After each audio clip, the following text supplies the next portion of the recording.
என் குட்டி பெத்தாரு வாங்கடி செல்லம் வாங்க. என்ன வளர்ப்புறீங்க? எம்மா எம்மா எம்மா அடிச்சிட்டாங்க. கேன்சர் கலரா அடிச்சிட்டாங்க.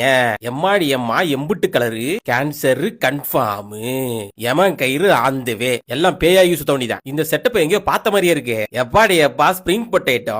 இந்த ஸ்பிரிங் எடுத்து அப்படியே உழப்புல அடிக்க வேண்டியதான். இந்த அந்த பீச் சைடு போனோம்னா அதிகமா பார்ப்போம். அதே ஸ்பிரிங் ரோல் தான். இதை நல்லா புரிச்சு எடுக்க வேண்டியதான். ரகசிய மசாலா, டொமேட்டோ சாஸ், மரணம் தரும் மைனீஸ் எல்லாத்தையும் அடிக்க வேண்டியதான். இதெல்லாம் என்னைக்காவது சாப்பிடுறவங்களுக்கு ஒன்னும் ஆகாது. தினம் தினம் சாப்பிடுறவங்களுக்கு எம தரிசனம் கன்ஃபார்ம். ஃப்ரீ தரிசனம் தான். இங்க இருக்கிற மாதிரி 300 ரூபாய் டிக்கெட் 1000 ரூபாய் டிக்கெட்லாம் கிடையாது. இன்றைக்கு திணையரிசி ஏன் இவ்வளவு முக்கியத்துவம்னா, குழந்தைகளுக்கு கண்களுக்கு மிகச்சிறப்பான ஒரு தானியம் அப்படின்னு எடுத்தா அது திணையரிசி மட்டும்தான். கண்ணுக்கு நல்லது என்ன அப்படின்னு கேட்டா எல்லாரும் டக்குன்னு கோரஸா கேரட் அப்படிம்பீங்க. ஏன்னா கேரட் உங்க ஸ்கூல்ல சொல்லி கொடுத்துருக்காங்க, சி ஃபார் கேரட் அப்படின்னு சொல்லிட்டாங்க.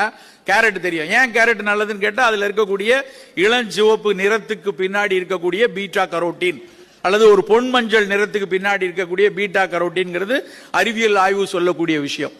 அதே பொன் மஞ்சள் நிறம் இருக்கக்கூடிய ஒரே ஒரு தானியம் திணை அரிசி மட்டும்தான். கண்ணுக்கு நல்லது செய்யக்கூடிய பீட்டா கரோட்டின் அந்த திணையில இருக்கு.